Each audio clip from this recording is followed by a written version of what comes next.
Before I start this video, I want to say this will be a very different video than I usually make. This video is for me. I will be discussing the death of a pet in detail, and if you do not wish to hear about it, I would advise you to click off the video now. Thank you.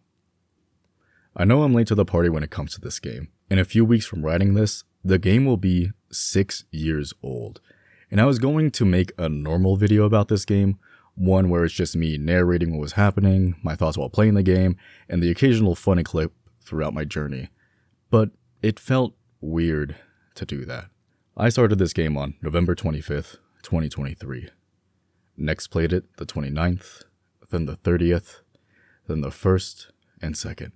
But I didn't beat the game until the 13th. Normally, the next stream would have been on the 6th, but the day before, I experienced a great loss. It was a normal morning, maybe a little better than average. It was beautifully sunny outside. My younger brother, who lives out of town, was staying over.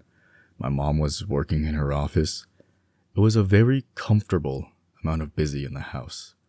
Even my cat Chill, who had been in pretty poor health recently, was walking around and hanging out. I sat there in my mom's office talking with her about whatever and watching Chill walk around.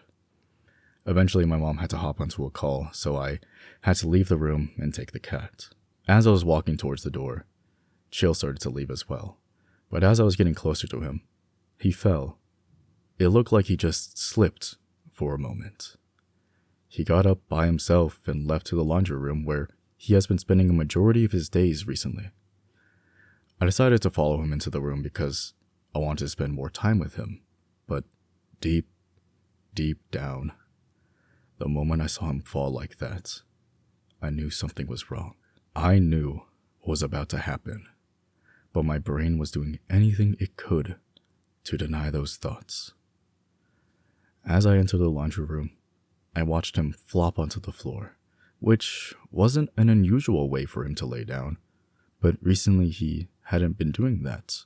All of his movements were very slow. That's okay because he is old, but today he seemed to be feeling better, so it's fine for him to flop over to lay down. But he has never laid in that particular spot before. I sat down next to him and started to pet him, and I decided to move him to his cat bed, and I just kept petting him. Eventually, he got up and tried to walk, but then he collapsed in the same spot. I stayed by his side and kept petting him, and I'm not sure for how long I was there for, but eventually I called over my younger brother, and I told him, I don't think Chill is doing too good. And he kind of nodded his head, sat down and petted Chill for a little while. Then he got up and sat down in the dining room that was right next to the laundry room.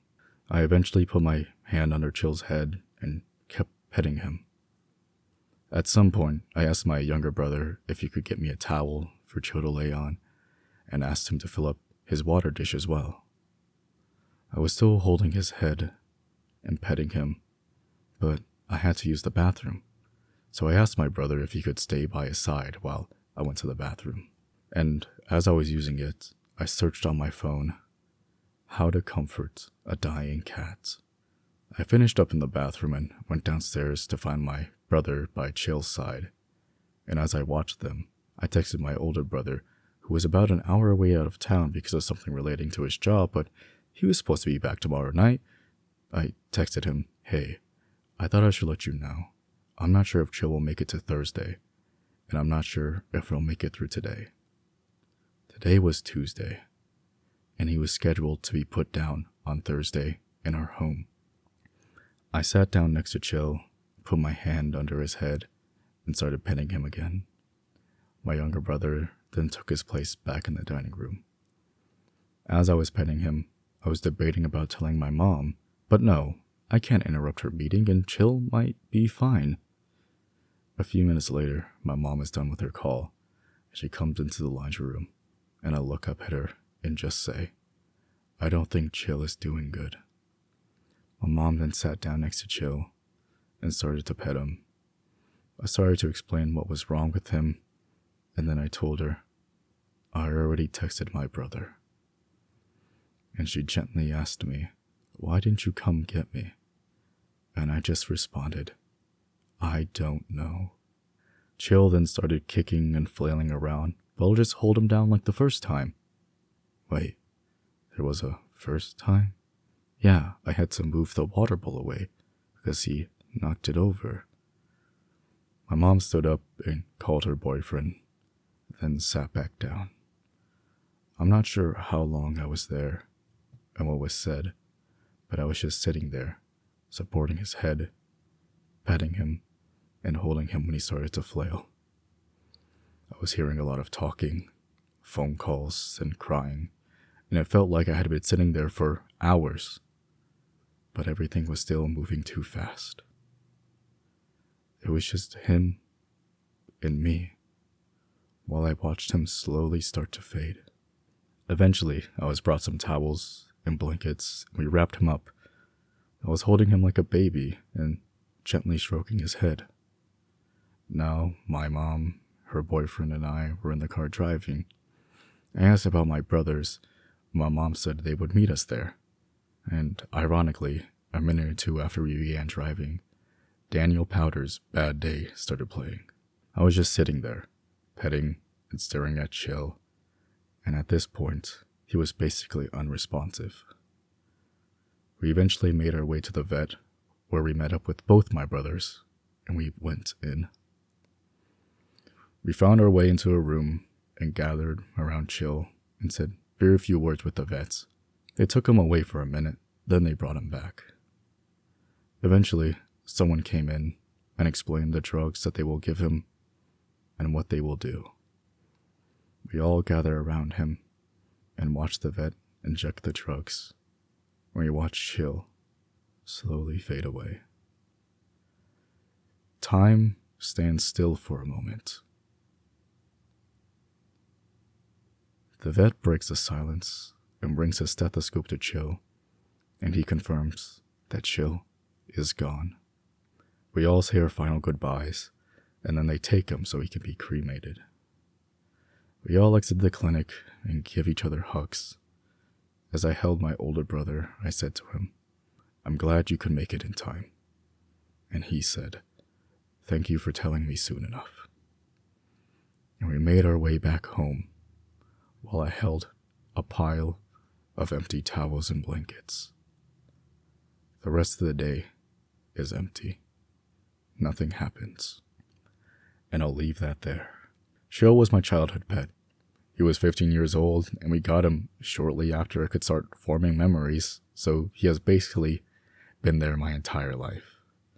If you're wondering what was wrong with him, he most likely had a form of cancer that is really common for a cat like him, and the flailing and him becoming unresponsive was most likely from a blood clot that traveled either to his lungs or brain. If you could imagine, I wasn't too keen on streaming for a while. During my break, I would continue to play God of War. I never did anything to progress the story. I would explore the map, do side quests, listen to Mimir's stories, and upgrade my gear. It was actually really inconvenient because where I left off in the story was right before I had to explore the realm between realms, so I couldn't use any fast travel points without it throwing me into the final part of the game. But after a while, I hit the go live button. I explored the realm between realms, I called upon the worm and got the eyeball, and then I started the battle with Baldur.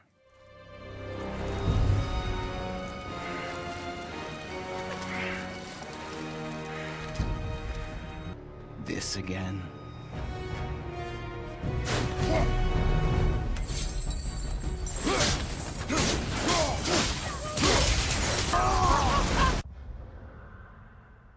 Partway through this fight, my mom knocked on my door. I paused the game and went to talk to her. She informed me that we had just got back Chill's ashes. We talked a little more, and then she left. I closed my door and stood there for a few moments so I could compose myself. And then I got back to the fight, and I kicked his ass.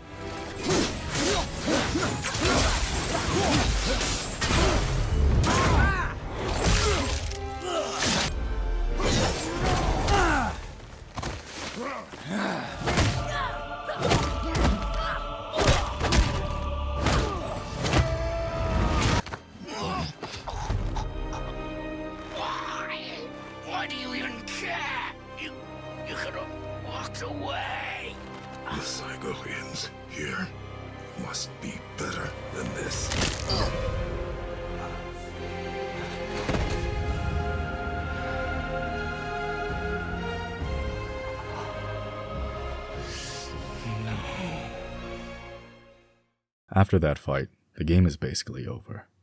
We have some dialogue, and then we make our way to Jotunheim. Then we have the cutscene. Kratos lets everything go and hands off the ashes to Atreus. You could imagine that this scene hit really hard, not only because it's in a very emotional scene, but 20 minutes ago I was told a loved one's ashes had arrived. This is part of the reason why I would feel weird turning my God of War playthrough into a normal video, because I wouldn't be able to separate those events with this game, and it would be kind of awkward to throw on something this heavy at the end of what probably would have been a light-hearted video. But the other reason was, I am afraid. I am hiding. Making a video about this game would mean I would have to relive that time in my life, endure that pain and sadness again. But I wouldn't be enduring it again because it never left. Recently, I have been way more open about my mental health, my thoughts, and my feelings with my family, and it has helped me a lot by getting medication for my ADHD and treating some of the chronic pain I've dealt with my entire life.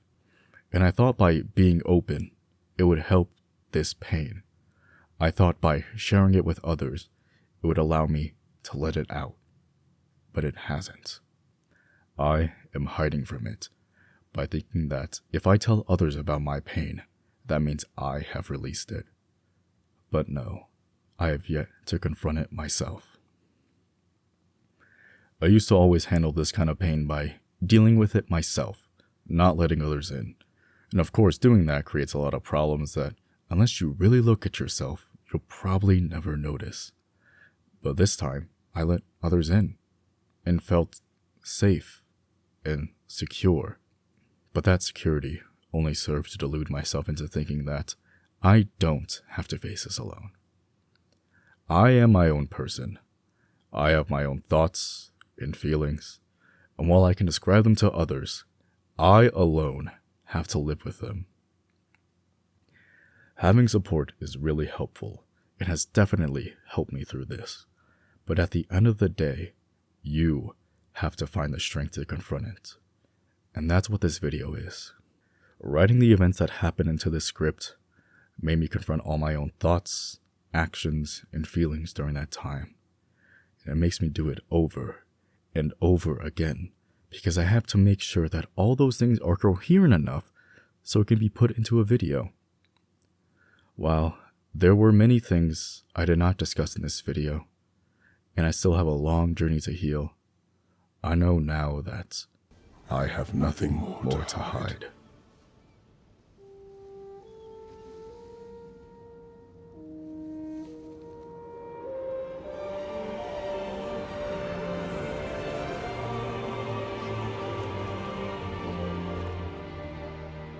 Can we go now?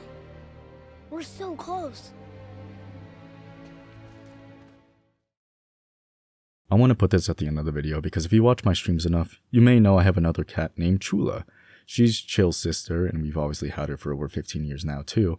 And I just want everybody to know that she is doing well. She's still very energetic for a 15-year-old cat, and she seems healthy.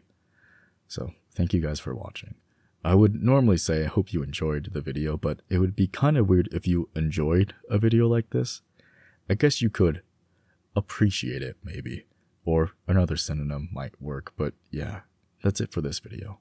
I'll see you in the next one. Goodbye.